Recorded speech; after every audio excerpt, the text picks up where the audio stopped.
Oi, Doc, boa tarde. Aqui é a Júlia, da equipe do MedSimple. E hoje a gente vai fazer uma revisão baita aí sobre fibrilação atrial. É um tema bem importante, tá, Doc? Fibrilação atrial é a taquicardia supraventricular mais, assim, prevalente. Então, bora lá. A última diretriz de fibrilação atrial, ela é bem comprida, ela tem 160 páginas. Da Sociedade Europeia. E é uma diretriz bem chatinha de ler, assim. Então, vamos fazer uma revisão dinâmica para fixar os conceitos mais importantes, beleza? Tá tudo atualizado aqui. Então, tudo da diretriz nova. Podem ficar tranquilos quanto a isso. Então, bora lá, Doc. A gente vai começar com a questão número 1. Quais dos seguintes scores é utilizado para estimar o risco de um paciente com arritmia cardíaca de ter um evento tromboembólico? Então, Doc, quando a gente está falando de arritmia cardíaca, a gente tem que ter em mente o risco de formação de um trombo nas câmaras cardíacas. Por quê? A gente vai ter a tríade de Virchow ali, vai ter uma estase sanguínea, porque o coração não vai estar conseguindo contrair direito, vai ter exposição dos fatores endoteliais. Isso acaba gerando um risco de formação de trombos ali nas câmaras cardíacas. Esses trombos, eles podem acabar atingindo a circulação sistêmica e ocasionando, por exemplo, acidente vascular isquêmico, pode ocasionar TEP, se for formado na câmara cardíaca direita, né? Então, a gente sempre tem que avaliar o nosso paciente quanto ao risco dele formar um trombo nessas câmaras cardíacas, de ter um evento tromboembólico. Então, quando a gente está falando de fibrilação atrial, a gente vai avaliar esse risco tromboembólico por um score que ele vai estimar maior ou menor risco desse indivíduo formar esse trombo. É muito importante a gente ter em mente esse score e avaliar esse risco, porque a partir disso a gente vai iniciar uma anticoagulação com o paciente para evitar a formação desses trombos decorrentes dos episódios da taquicardia. Então, vamos ver quais são as opções aqui na nossa questão. A gente tem o Hasbleed, o Chadz-Vasky, o Time e o Ransom.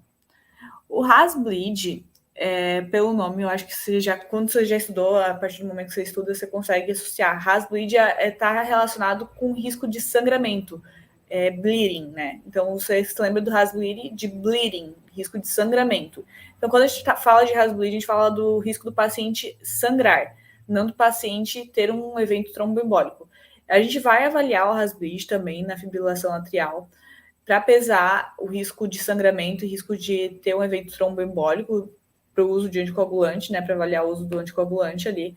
Mas ele não vai ser o score que a gente usa para avaliar o risco de evento tromboembólico no paciente. A gente tem o Chadz-Vasky, que é a nossa resposta. O Chadz-Vasky, ele vai avaliar cada um dessas letrinhas, um fator que a gente vai estar avaliando. O C corresponde a cardiac failure, então é insuficiência cardíaca. O H é de hipertensão. O A é de age, acima de 75 anos. O D de diabetes mellitus. O S de stroke, então risco de, por exemplo, um AVC isquêmico ou um evento isquêmico transitório. O V é de vascular disease, então a gente está avaliando ali doença arterial periférica, doença arterial coronariana. Esse A aqui representa age entre 65 a 74 anos, beleza? Então, esse A aqui, o primeiro A com o 2, o age acima de 75 anos, que ele vai pontuar 2 pontos, e o stroke também pontua 2 pontos. Os demais pontuam 1 ponto, tá? E daí a gente tem o SC, que é de sexo. Então, o sexo feminino vai pontuar 1 ponto, beleza? Então, todos esses fatores vão pontuar 1 ponto, né, no score, né? Retirando o age acima de 75 anos, que vai pontuar 2, e eventos isquêmicos prévios, né? Tromboembólicos prévios, stroke, então AVC isquêmico e eventos isquêmicos transitórios também vai pontuar 2. Para mulheres, a gente começa a contar o risco acima, com risco, né, considerando tendo um risco para evento tromboembólico, acima de 3 pontos, 3 ou mais pontos. em homens é 2 ou mais pontos, beleza? Então essa que é a nossa resposta, vamos ver os outros. O time é o score para avaliar o risco de síndrome coronariana aguda, tá? Então, o risco do paciente ter uma síndrome coronariana aguda. E o Ransom é de pancreatite, beleza? Então, não faz sentido nenhum dos outros. É o CHA-2-VASc, o nosso certinho mesmo. Então, aqui eu vou mostrar a imagem para vocês, ó. Congestive heart failure. Não precisa ser congestiva, tá? Só a insuficiência cardíaca já conta. Hypertension, age, diabetes, stroke, vascular disease e sex female, beleza? Então, vamos fazer o nosso flashcard agora. Bora lá.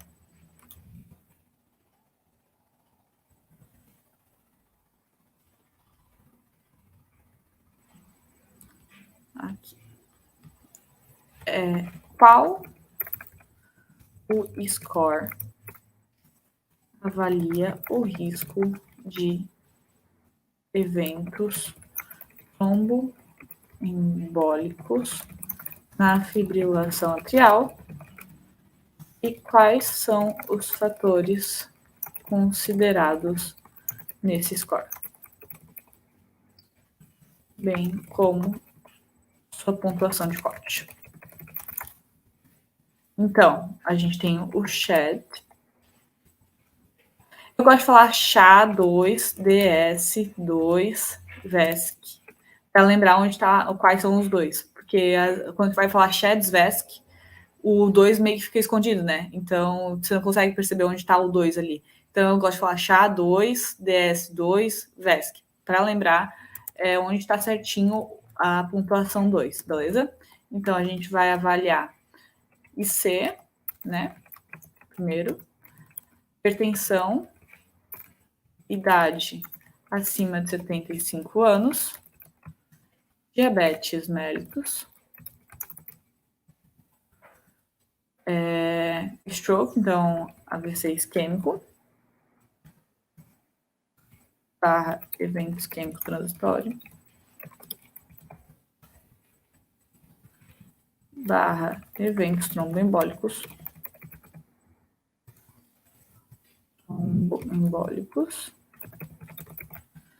Temos doenças vasculares. Sexo feminino. Pulei um lá, né? E idade entre 65 e 74 anos. Então, para mulheres, nossa pontuação de corte vai ser maior ou igual a 3. Homens, maior ou igual a 2. Fechou? Vamos deixar aqui bonitinho.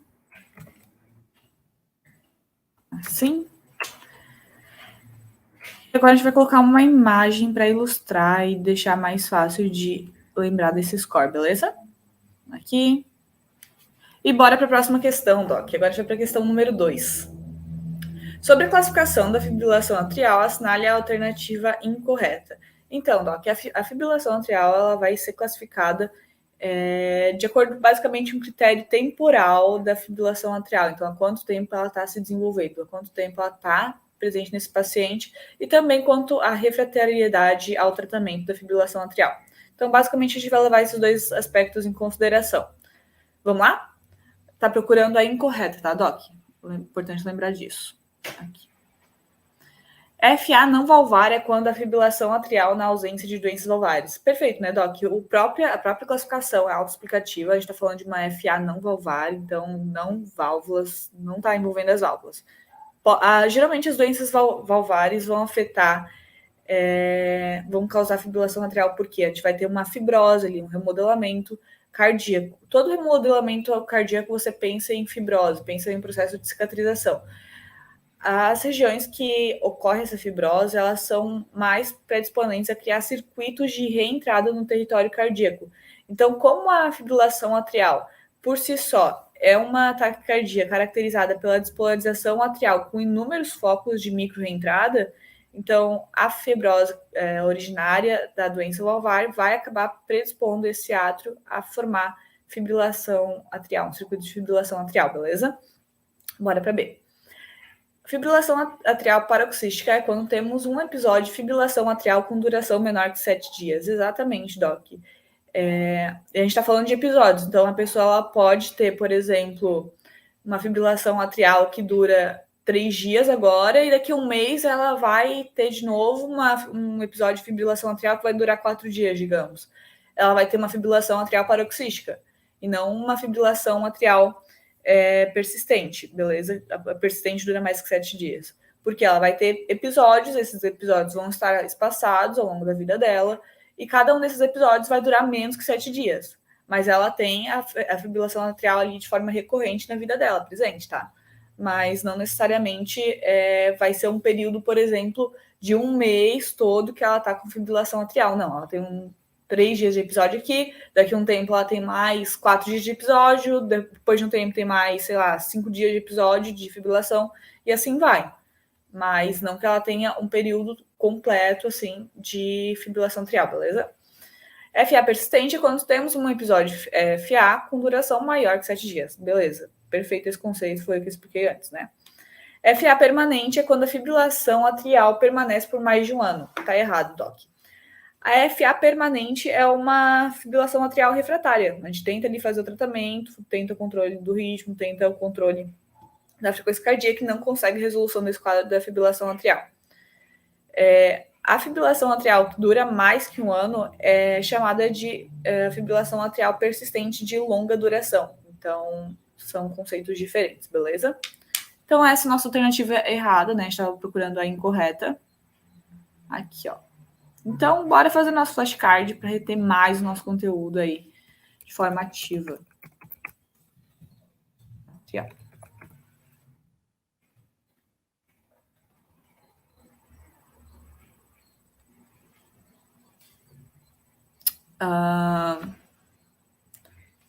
Qual a classificação da FA quanto ao critério temporal? Então, a gente tem a FA paroxística. Cada episódio dura até 7 dias. Temos a FA persistente. Cada episódio dura mais de 7 dias. A FA persistente de longa duração.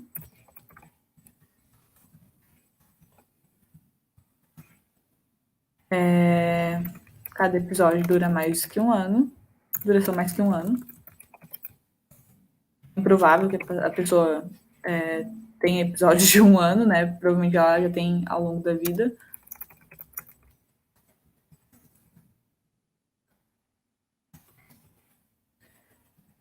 E FA permanente, que é uma FA refratária ao tratamento. Fechou? Vamos colocar uma imagem. Aqui vai ter o critério bonitinho, com as frases explicando. Só que é comprido, é longo, não precisa decorar tudo, precisa saber o que está aqui. É muito mais fácil. Isso aqui veio da diretriz, né? Essa imagem da diretriz. Então, vamos enxugar, vamos decorar, saber, né? Aquilo que a gente precisa saber, que é isso aqui que vai estar no flashcard, beleza, Doc? Agora a gente vai para a questão número 3. No eletrocardiograma, qual um achado característico da fibrilação atrial? Então, bora lá, Doc. As ondas Fzinho são os achados característicos da fibrilação atrial, beleza? Por que os outros não são? Então, vamos esclarecer cada um dos itens. As ondas Fzão, F grandão, F maiúsculo, são as ondas de flutter atrial, Doc. Vocês se lembram do flutter atrial? São circuitos de macro reentrada no átrio. Então, a gente vai ter ali a onda F, que vai ter um padrão serrilhado. Depois, no flashcard, eu separei uma imagem que vai comparar o flutter com a fibrilação. Mas enquanto no flutter a gente tem um padrão de serra mesmo, né, que faz assim, com atividade atrial ali por 200 batimentos por minuto, né?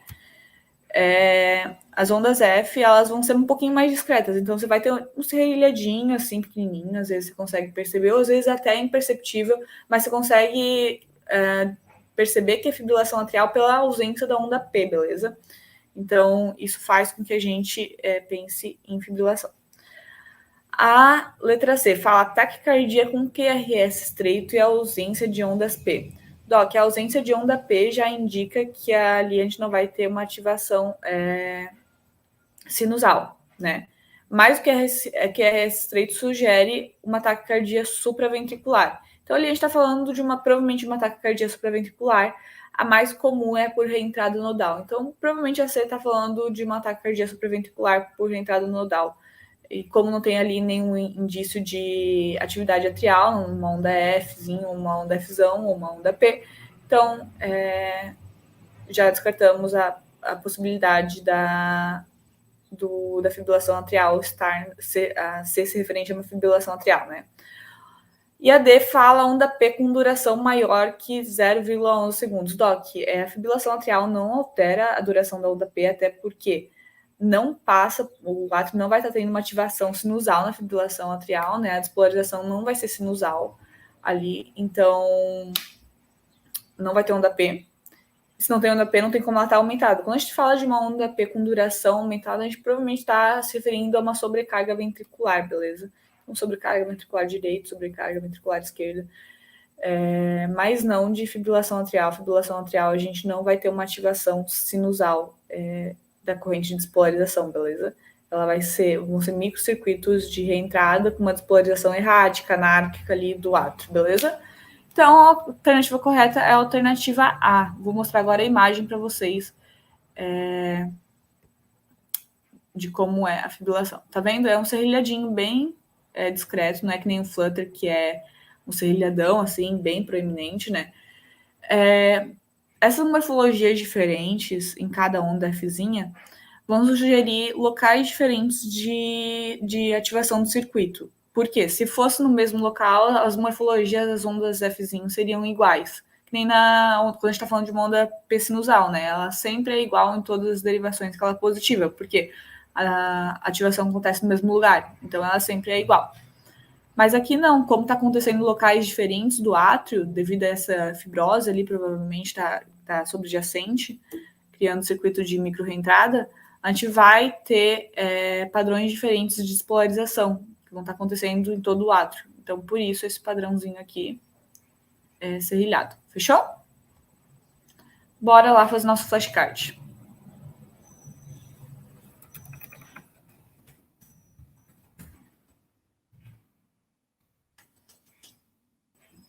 Cadê?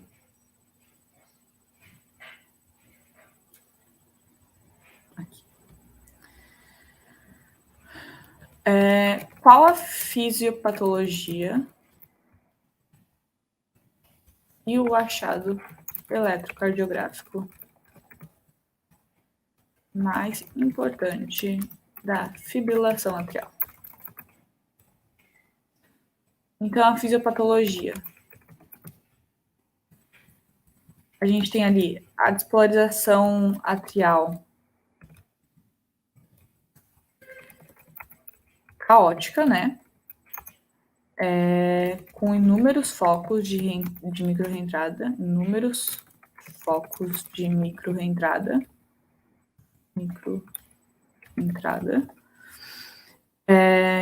em que diferentes células se encontram em diferentes fases da despolarização. E o achado no ECG são ondas Fzinho. Assim. Fechou? Então, aqui, depois lá nos flashcards vai aparecer certinho, mas aqui vai estar comparando a fibrilação atrial, o flutter atrial e a taquicardia atrial multifocal, beleza, Doc? Bora lá, agora a gente vai para a questão número 7. Sobre o score Has-Bleed, assinale a alternativa incorreta. Vocês lembram que a gente tinha falado do Has-Bleed ali, eu acho que na primeira questão, né? Que a gente estava falando de vários scores qual que estava falando do evento tromboembólico, que era o Chedzewski. Agora a gente vai falar do RESBLEED. Por quê, Doc? Quando a gente vê um paciente com fibrilação atrial, a gente pensa, temos que anticoagular esse paciente pelo risco do evento tromboembólico. Mas chega numa determinada idade, assim, o paciente, pela idade por si só, ele já tem um risco maior de sangrar. Então, ali acima dos 65 anos, o paciente acaba tendo um risco maior de sangrar. Além disso, às vezes o paciente está usando uma terapia anticoagulante, aumenta o risco de desenvolver um sangramento. Um evento prévio, por exemplo, de AVC, também quer dizer que o paciente tem uma predisposição a sangrar. Então, são vários fatores que vão ali aumentando o risco de sangramento do paciente. Então, às vezes, não tem uma função hepática e renal boa, às vezes já tem uma história de sangramento prévio, uma trombocitopenia ou uma hemorragia grave. Então, você fica ali meio na dúvida, será que é bom? Será que vai ser tão positivo anticoagular o paciente? Mas, Doc, quando a gente está falando de fibrilação atrial, a gente sempre tem que anticoagular. A gente vai calcular o RESBLEED. Ele pode dar um risco de sangramento elevado aí, mas o que a gente vai fazer? A gente vai tentar trabalhar com os fatores de risco modificáveis nesse caso. Quais são os fatores de risco modificáveis para o risco de sangramento? O consumo de álcool, a hipertensão, o uso de anticoagulante oral, e além disso, controlar ali o RNI, né? Então, o paciente ele pode ter um risco alto de sangramento pelo RESBLEED, mas isso não vai contraindicar o uso de anticoagulante, porque é muito necessário que esse paciente use anticoagulante pelo risco que ele tem de ter eventos tromboembólicos decorrente ali da fibrilação atrial, beleza? Mas a gente vai ser um pouco mais cuidadoso com esses pacientes que têm um risco de sangramento alto. A gente vai intervir mais com os fatores de risco modificáveis ou potencialmente modificáveis. A gente vai trabalhar ali, conversar, para tentar fazer com que ele tenha uma terapia anticoagulante oral otimizada para ele, né, mais personalizada para as necessidades dele. Então, isso tudo tem que ser ponderado quando a gente calcula o Chedzewski e o RESBLEED. Os dois vão estar interagindo aí pelo risco de sangramento que o paciente tem e pelo risco de formação de trombos, né? Então, será que vale mais a pena o paciente sangrar ou será que vale mais a pena o paciente desenvolver o trombo? Qual o risco e benefício dessa situação, né? Então, bora resolver a questão. Beleza? Ele está pedindo a incorreta aqui. Sobre score RESBLEED, a incorreta. E aqui. Tá, não tá marcando aqui, não sei porquê, mas enfim, é incorreta. Hipertensão e idade. Não falei quais são os critérios que estão sendo avaliados no RESBLEED, né? Então, o H é de hipertensão não controlada, Doc. Não é a hipertensão controlada, não traz risco, é a hipertensão não controlada que a gente está falando no RESBLEED. AID, não é AID ainda. Função hepática e renal anormal, então é abnormal, kidney and liver function, né? O S se refere a stroke, então AVC isquêmico prévio ou eventos tromboembólicos. O B se refere a bleeding history, então a gente está falando aí de uma história de sangramento, uma hemorragia grave ou uma trombocitopenia, uma história de uma predisposição a sangrar, né, genética. O L se refere ao RNI, tá? É uma tradução meio estranha, mas é o RNI basicamente. O E é de elderly, então idade acima de 65 anos, idosos, né? Idade acima de 65 anos. E o D é drugs and alcohol. Então, a gente está falando aí de anticoagulantes, ARNs e o consumo de álcool exagerado, beleza? Então, vamos lá. Hipertensão e idade acima de 65 anos contam como pontos no score. Perfeito, Doc. Eles estão ali, hipertensão não controlada, né? Idade acima de 65 anos contam pontos. Alterações em enzimas hepáticas e sangramento prévio contam como pontos no score? Também, né? Alterações em enzimas hepáticas é o A ali e o sangramento prévio é o B, bleeding. Bleeding history. Um score com pontuação maior que 3 contraindica o uso de anticoagulantes. Doc, foi aquilo que a gente falou antes. O paciente acima de 3 ele vai indicar um risco maior de sangramento, mas isso não necessariamente vai contraindicar o uso de anticoagulante, porque esse paciente está precisando muito de anticoagulante. Quem tem fibrilação atrial precisa de anticoagulante. Então, você vai avaliar o RESBLEED mais, tipo, com o intuito de ponderar, de otimizar essa anticoagulação, do que com o intuito de contraindicar. O que vai contraindicar o uso de anticoagulante? É um sangramento ativo importante, então uma hemorragia grave importante, uma plaquetopenia com plaquetas abaixo de 50 mil, anemia grave ou hemorragia intracraniana recente, beleza? Mas retirando isso, os fatores do RESBLEED são mais para ponderar clinicamente o uso ali do anticoagulante, como é que vai ser feito, vamos otimizar, vamos ponderar, do que contraindicar, beleza? Daí, se tiver alto, a gente vai visar. Vai sair o caminhão.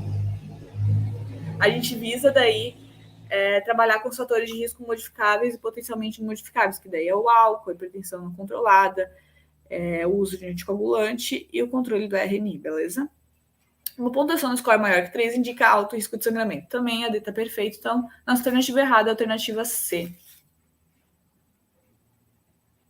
Bora fazer o nosso flashcard.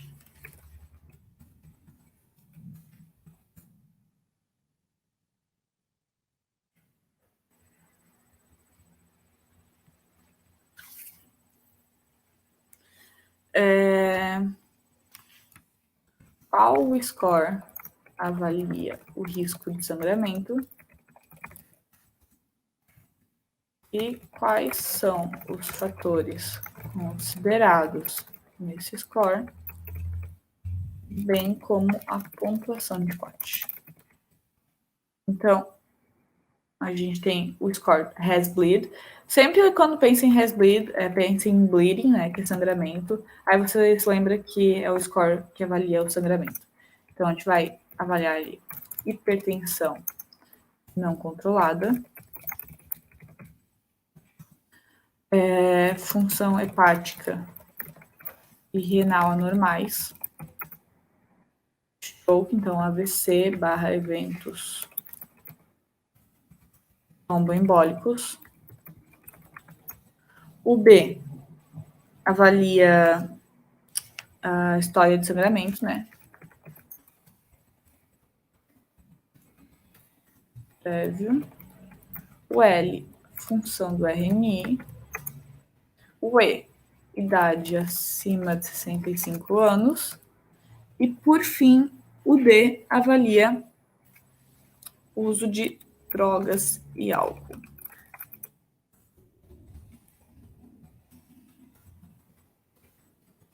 Pontuação de corte é 3.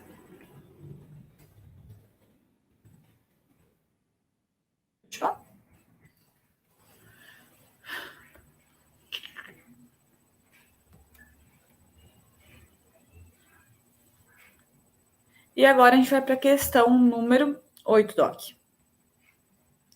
Frente a um paciente com fibrilação atrial estável hemodinamicamente, qual é a primeira conduta? Doc, então, quando a gente está falando de fibrilação atrial, a gente tem que separar meio que em 3 caixinhas, beleza? Quais são elas? Temos a fibrilação atrial acima de 48 horas, esse episódio está durando mais que 48 horas e menos que 48 horas.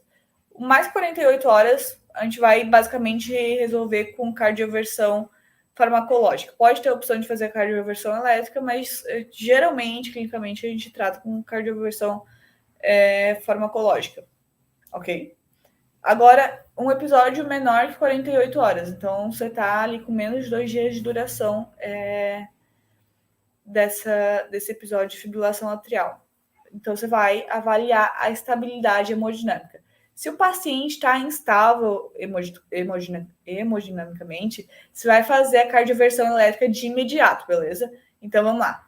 Cardioversão elétrica imediata é feita somente em pacientes com estabilidade hemodinâmica em um episódio de fibrilação atrial menor que 48 horas de duração. Agora, se a gente tem um paciente que ele está com um episódio de fibrilação atrial e esse episódio dura menos que 48 horas e ele está estável hemodinamicamente, você pode respirar com calma, tá tudo certo. A gente vai avaliar esse paciente com mais calma, não precisa fazer direto a cardioversão elétrica. Você vai poder ter a opção de fazer a cardioversão elétrica ou farmacológica diante disso. A farmacológica, para ambas, você não vai precisar fazer a terapia de anticoagulação e o eco transesofágico para averiguar a presença de trombo nas câmaras cardíacas. Por quê? Com menos de 48 horas, pressupõe-se que ainda não teve tempo para formar um trombo ali na câmara cardíaca e predispor a um evento tromboembólico. Então, você pode ficar tranquilo já fazer a cardioversão elétrica. Mas, quando a gente fala de episódios que duram mais de 48 horas, você precisa fazer uma terapia anticoagulante de 3 semanas e garantir que essa terapia seja efetiva nas 3 semanas, então que o paciente tome certinho os medicamentos, para então fazer a cardioversão elétrica. E além disso, é indicado também fazer ali o eco, para ter certeza que não tem nenhum trombo formado ali na câmara cardíaca. Porque em episódios acima de 48 horas já deu tempo de formar trombo e já deu tempo de predispor o paciente a um evento tromboembólico. Fechou? Então, isso a gente está falando basicamente aí de controle de ritmo. Mas o tratamento da fibrilação atrial basicamente consiste em 2 pilares: o controle da frequência cardíaca e o controle do ritmo. O controle da frequência cardíaca é obrigatório, o controle do ritmo não. O controle da frequência cardíaca a gente vai fazer com o intuito de aliviar os sintomas. Então, por exemplo, sintomas de espineia, de angina, de intolerância aos esforços, esses sintomas vão ser melhorados, a princípio, com o controle da frequência cardíaca. E quais os medicamentos que a gente vai usar para o controle da frequência cardíaca? São beta-bloqueadores ou bloqueadores de cálcio não dihidropiridínicos em caso de contraindicação dos beta-bloques. Caso nenhum desses dois, o paciente desenvolva intolerância a algum dos dois, a gente pode usar digoxina e o último caso, mas o último caso mesmo, assim, tipo, chorando, a mildarona. Mas nossa preferência é beta-bloque, bloqueador de cálcio não dihidropiridínico e digoxina, beleza?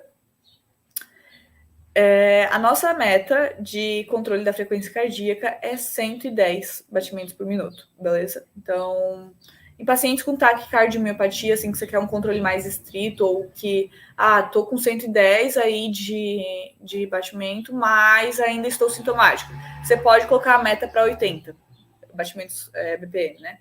Então, é isso. Mas o controle da frequência cardíaca não traz melhora no prognóstico.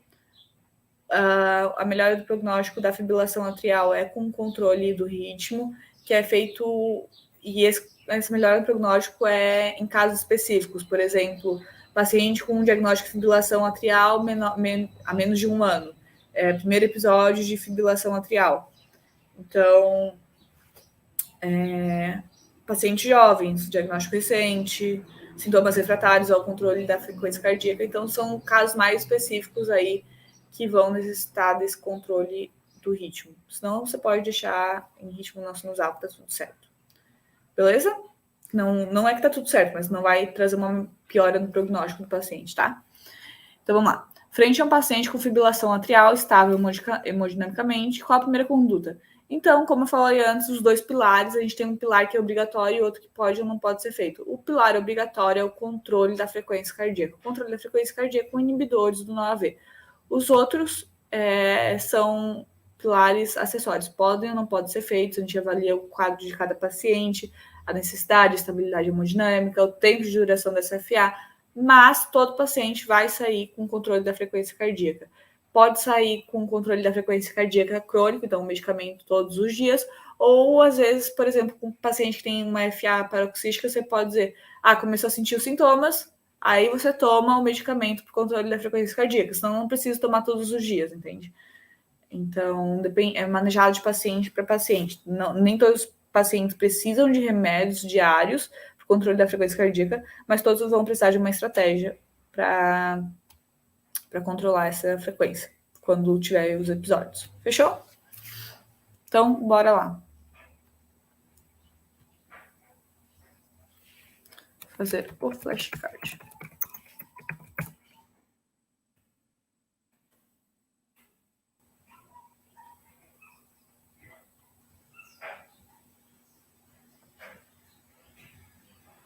Cadê?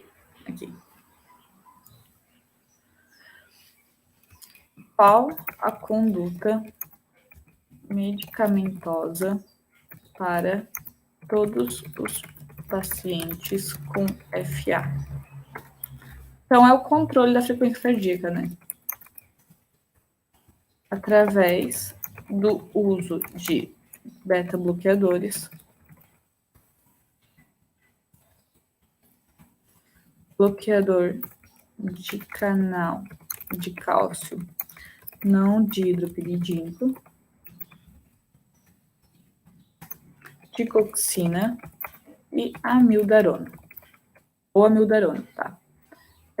Eu vou colocar assim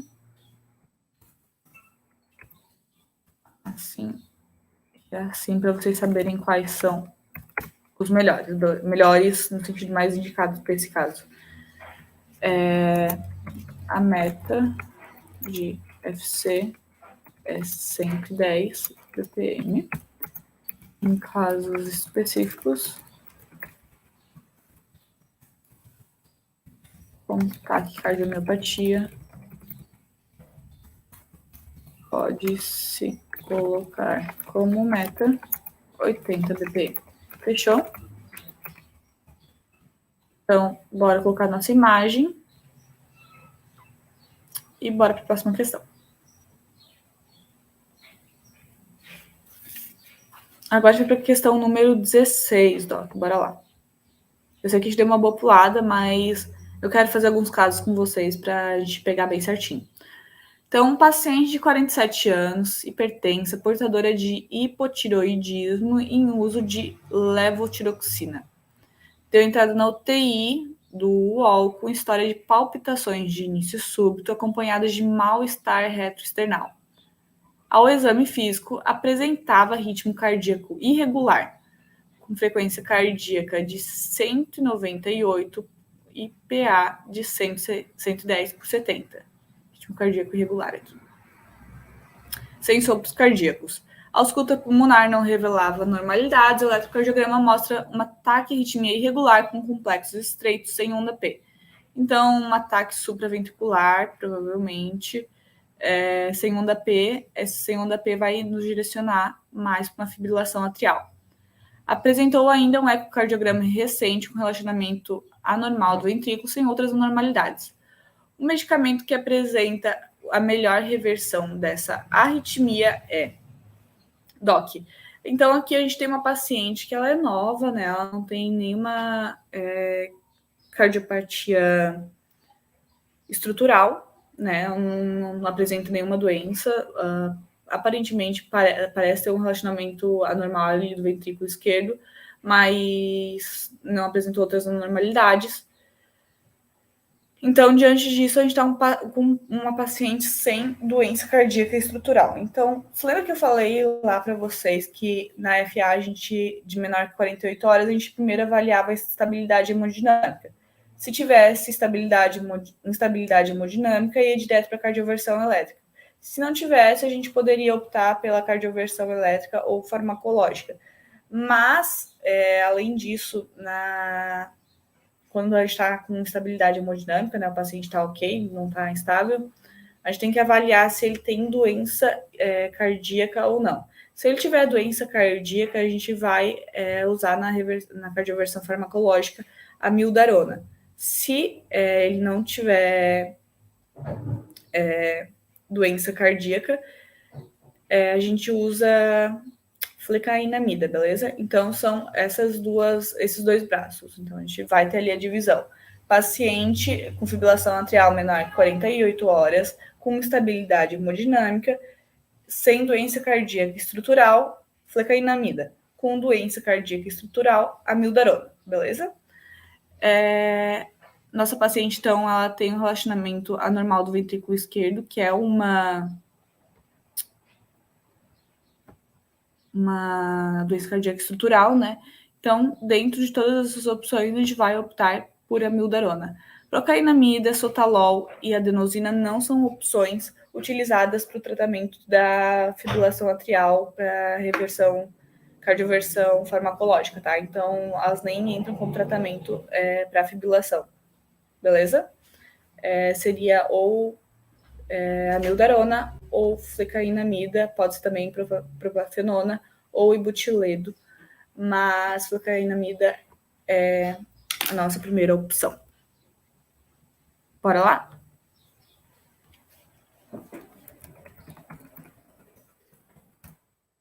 Fibrilação atrial. Qual a droga de escolha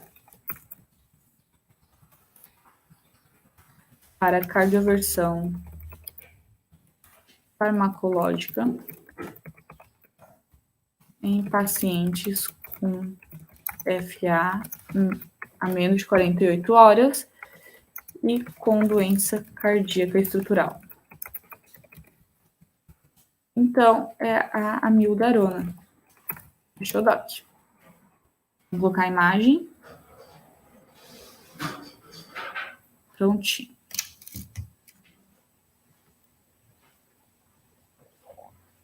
Agora já para a questão número 18. ABH, 25 anos, masculino, é encaminhado ao ambulatório de cardiologia com queixa de dispneia aos médios esforços. Dispneia. Relata abuso de álcool e começa a sentir palpitações há cerca de 18 horas. Geralmente, por abuso de álcool, a gente denomina, é uma síndrome específica denominada Holiday Syndrome, em que o paciente, pelo consumo excessivo de álcool, acaba desenvolvendo uma fibrilação atrial, beleza? Não há sinais de instabilidade hemodinâmica, isso aqui é importante. A imagem abaixo mostra o ECG do paciente. Qual a conduta? Então, a gente vê aqui, não tem onda P, que resta curtinho. Tem esse padrão serrilhado de ondas F aqui, né, que a gente consegue perceber. Então, fibrilação atrial, né, gente? Fechamos o diagnóstico. O que a gente vai avaliar? Primeiro, mais ou menos que 48 horas, tá? Menos que 48 horas. Fechou. Então, ok, entramos na caixinha das 48 horas. O que a gente vê depois do período? Vê se tem estabilidade hemodinâmica. Não tá instável, tá estável, tá tudo ok, tá funcionando bem. Beleza, ok. Não vai direto para cardioversão elétrica. Vamos avaliar cardioversão elétrica ou farmacológica. Para isso, a gente tem que ver antes se o paciente tem ou não tem doença estrutural. A questão não falou doença cardíaca estrutural, a questão não falou nada sobre o paciente ter doença cardíaca estrutural. Então, pressupõe-se que o paciente não tenha cardíaca estrutural. Então, a gente tem um paciente com uma fibrilação atrial a menos de 48 horas, sem instabilidade hemodinâmica e sem doença cardíaca estrutural. Qual o nosso tratamento de escolha? Vai ser a flecainamida. Fechou, Doc? Que é a cardioversão química, cardioversão farmacológica. Eu falei antes que, bem no começo eu tinha falado que cardioversão elétrica, nesses casos eletivos, ela não é tão preferencial, a gente prefere mais a cardioversão farmacológica, beleza? Pode ser feito, a cardioversão elétrica pode ser feito tranquilamente nesse caso, mas retirando a urgência, a cardioversão elétrica não é tão optada, beleza? Controle da FC e anticoagulação durante 3 a 4 semanas depois cardioversão. Doc, isso aqui é o nosso algoritmo quando a gente está falando de uma fibrilação atrial que tem mais de 48 horas de duração, tá? Então tá errada. Apenas controle da FC com carvedilol. Não, Doc. Por ser um paciente jovem com o primeiro episódio de fibrilação atrial, a gente opta por fazer tanto o controle da frequência cardíaca quanto o controle do ritmo, porque vai melhorar o prognóstico do paciente, tá? Conduta expectante, pois deve se tratar de uma FA paroxística com resolução espontânea em 7 dias. Não, Doc, vamos tratar, vamos evitar a formação de um trombo ali, né? É perigoso, então trata ali, deixa tudo certinho, tudo ok, depois manda o paciente para casa. Fechou? Então, bora lá. fibrilação atrial.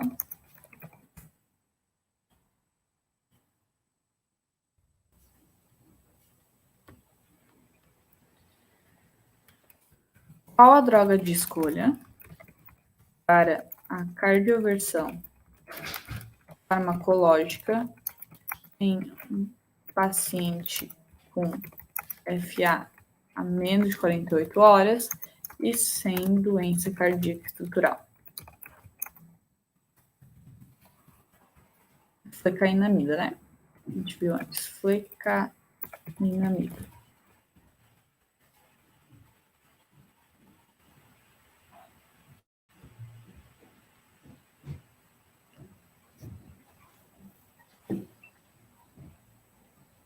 Agora a gente vai para a questão número 22, Doc. Um paciente de 85 anos, diabético, hipertenso, começou a apresentar há 3 dias palpitações e tontura. Então, Doc, mais 48 horas já, né? Palpitações e tontura. Procure o serviço de emergência onde dá entrada acordado, contactante ao exame, apresenta frequência cardíaca de 145, PA de 110 por 60. Tá estável, né? Ritmo cardíaco regular, alguns estertores crepitantes nas bases pulmonares. É realizado ECG, que evidencia ausência de ondas P, regularidade na linha de base, ondas F, e distância RR irregular. Assinale a alternativa que indica a conduta mais adequada na emergência. Então, a gente tem provavelmente aqui uma fibrilação atrial, né? Diante de uma fibrilação atrial que está mais 48 horas de duração, a indicação é iniciar a anticoagulação para esse paciente, porque provavelmente já pode ter formado um trombo ali nas câmaras cardíacas, então você precisa iniciar a anticoagulação. E como é de praxe em todos os pacientes com fibrilação atrial, controlar a frequência cardíaca, tá? Essa anticoagulação, ela pode ser depois útil para fazer a cardioversão farmacológica ou elétrica. Por quê? É pressuposto para fazer a cardioversão você ter pelo menos 3 semanas de anticoagulação e um eco transesofágico limpo que não mostre ali a presença de nenhum trombo nas câmaras cardíacas. Então, mas depende aí muito da clínica também, né, do manejo clínico que o médico vai escolher, porque a cardioversão vai reverter o ritmo, né? Então, você estava no ritmo de fibrilação atrial, você vai reverter para o ritmo sinusal. Mas não necessariamente essa reversão possa ser interessante para o paciente. Quando a cardioversão é interessante? Basicamente, quando o paciente apresenta sintomas refratários, mesmo com controle de frequência cardíaca, ou quando o paciente apresenta uma frequência cardíaca refratária ao tratamento, um diagnóstico recente de fibrilação atrial, paciente jovem. O diagnóstico recente é um diagnóstico há menos de 1 ano, que ainda não deu tempo de remodelar o átrio pela fibrilação. Além disso, insuficiência cardíaca com fração de ejeção abaixo de 35%. Então, são essas indicações para realizar a cardioversão. Possivelmente, o paciente apresenta, se foi o primeiro episódio de fibrilação atrial, uma indicação, se esse foi o primeiro episódio de fibrilação atrial, né? O paciente pode ter a indicação para cardioversão, mas tudo aí depende da sensibilidade clínica do médico também, né? Mas o manejo inicial vai ser a anticoagulação, né? Evitar a formação de trombos e o controle da frequência cardíaca, que é prático para todos os pacientes com fibrilação atrial. Fechou, Doc?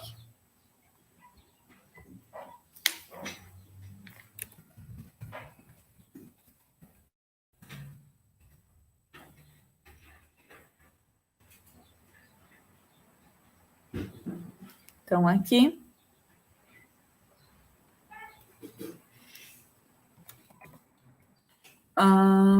Deixa eu pensar como a gente pode fazer.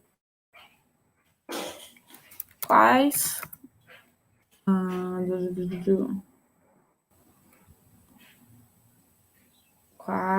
as fatores devem ser avaliados para a realização da cardioversão em pacientes com FA acima de 48 horas? Então, a gente precisa que o paciente esteja em anticoagulação. Coagulação há 3 semanas, mais eco transesofágico limpo, sem presença de trombos. E além disso, indicação clínica, né? Então, sintomas refratários ao tratamento, ao controle da frequência cardíaca.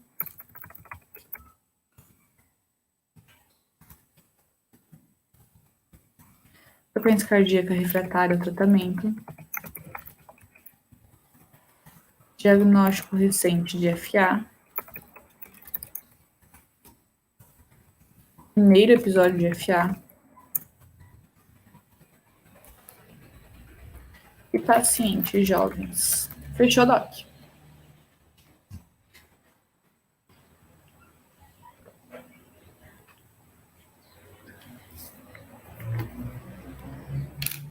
Então, agora bora para a nossa última questão número 23. Um paciente de 76 anos, hipertenso e diabético, chega à unidade de pronto atendimento com palpitações e cansaço que tem ocorrido intermitente nas últimas 3 semanas. Então, a gente está falando aí provavelmente de uma FA persistente, né? Ao exame está lúcido com frequência cardíaca de 140 em ritmo irregular. A pressão arterial está 12/6, a saturação de oxigênio 92% e a frequência respiratória de 20. A equipe de saúde instala oxigênio suplementar e monitorização cardíaca e obtém um acesso venoso periférico. O eletrocardiograma é realizado e mostra um ritmo de fibrilação atrial. A primeira conduta a ser adotada pelo médico deve ser... Doc, então, bora resolver essa questão bonitinha. Digoxina intravenosa para o controle de FC. Digoxina não é a nossa primeira opção para o controle de frequência cardíaca, né, Doc? Nossa primeira opção para o controle de frequência cardíaca é beta-block. Então, a A está errada.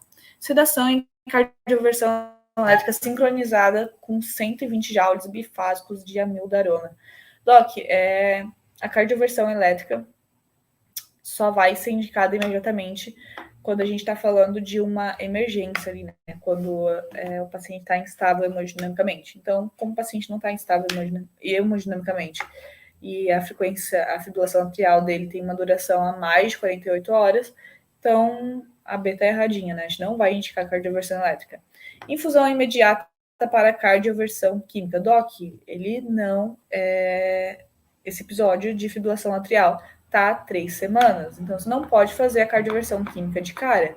Você tem que primeiro fazer a anticoagulação por 3 semanas e daí você faz a cardioversão química. Quando você está falando de uma fibrilação atrial que dura mais que 2 dias, primeiro você tem que fazer a anticoagulação por 3 semanas e depois você faz a cardioversão farmacológica. Não pode fazer já no momento do diagnóstico, por exemplo.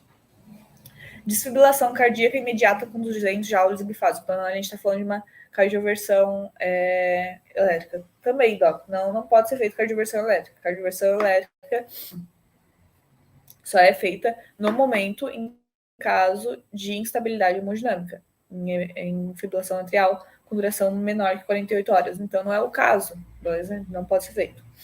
Metoprolol intravenoso para o controle da frequência cardíaca. Tá perfeito, Doc. Controle da frequência e controle do ritmo que a gente vai querer obter em paciente. O controle do ritmo pode não estar presente. Pode ou não pode não estar presente. Mas o controle de frequência cardíaca é obrigatório.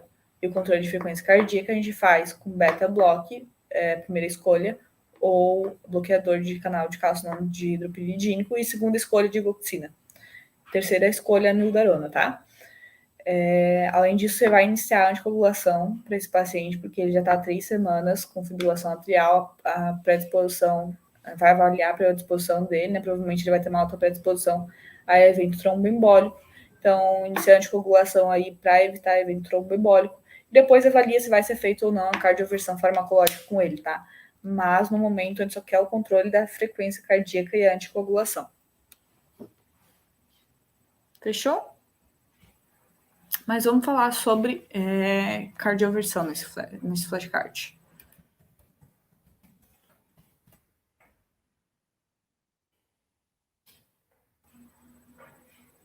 Aqui. Como é feita a cardioversão elétrica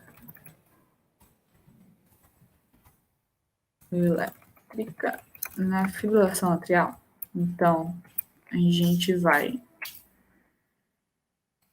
averiguar a terapia anticoagulante,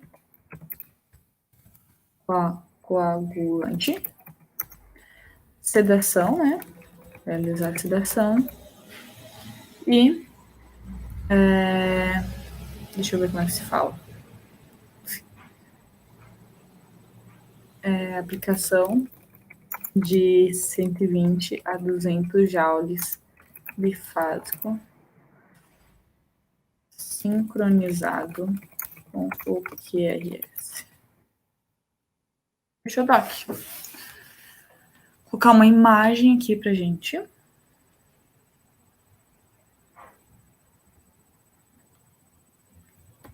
E é isto. Fechamos nosso plano de estudos aqui sobre fibrilação atrial. Eu sei que foi bastante conteúdo, gente. A fibrilação atrial é bem pesadinho. Mas agora, bora resolver nossos flashcards, fechou?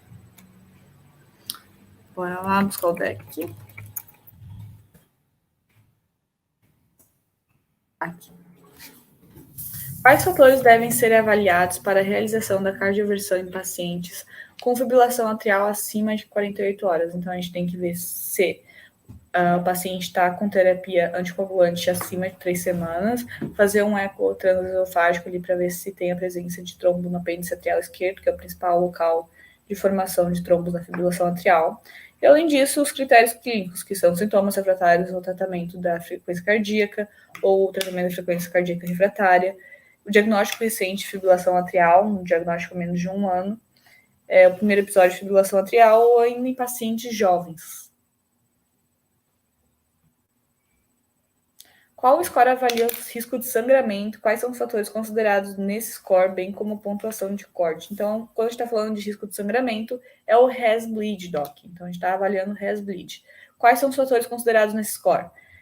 Hipertensão arterial não controlada, função hepática e renal anormais, AVC, história de AVC isquêmico, né? AVC isquêmico prévio, eventos tromboembólicos prévios, bleeding history, então história de sangramento, o RNI normal, a idade acima de 65 anos e o uso de drogas e álcool. E a pontuação de corte é 3.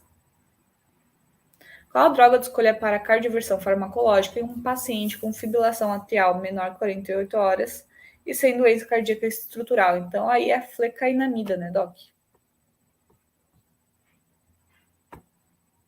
Qual a fisiopatologia e o achado eletrocardiográfico mais importante da FA? O achado eletrocardiográfico são as ondas Fzinho, né?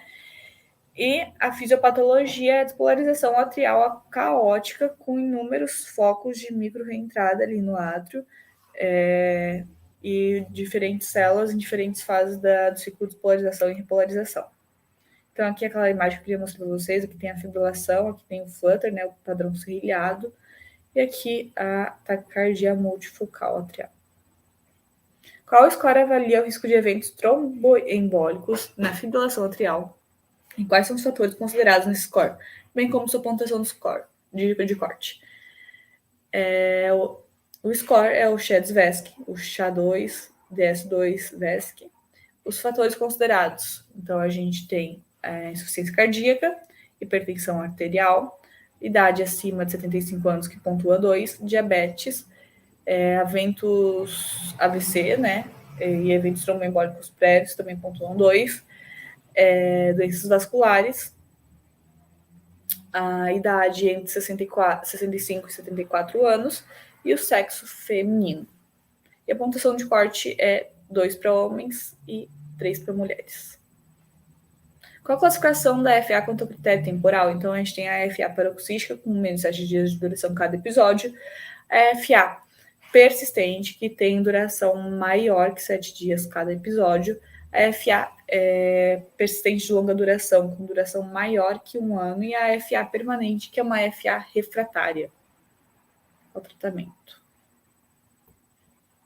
Qual a conduta medicamentosa para todos os pacientes com fibrilação atrial? Então, a gente falou que a gente tem 2 pilares no tratamento da fibrilação atrial: controle de ritmo e controle de frequência. O controle de ritmo pode ou não pode ser feito, o controle de frequência é obrigatório em todos os pacientes. Esse controle de frequência vai ter como meta 110 batimentos cardíacos e 80 batimentos cardíacos em pacientes com taquicardiomiopatía ou que não responderam bem a 110, ainda estavam bem sintomáticos com 110, então baixa para 80. Quais são os tratamentos, os medicamentos que podem ser utilizados? O beta-bloqueador, bloqueador de canal de cálcio, digoxina e, por último, em últimos casos, a mildarona. Como é feita a cardioversão elétrica na fibrilação atrial? Então, tem que primeiro averiguar a terapia anticoagulante oral, né? Fazer o eco transesofágico, ver se está tudo certo, não tem presença de trombo no apêndice atrial esquerdo. Realiza a sedação, oxigênio, acesso venoso, tem que deixar as drogas do TLS preparadas. Então, aplica 120 a 200 joules bifásico sincronizado com QRS.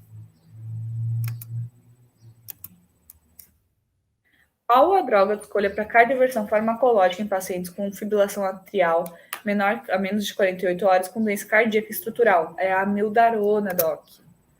Então, a flecainamida para sem doença cardíaca estrutural e a mildarona para doença cardíaca estrutural. E assim revisamos todos os flashcards desse deck. Muito obrigada pela presença de todos nessa revisãozinha de fibrilação atrial. Foi ótimo, gente. Espero que tenham curtido. E até a próxima. Tchauzinho.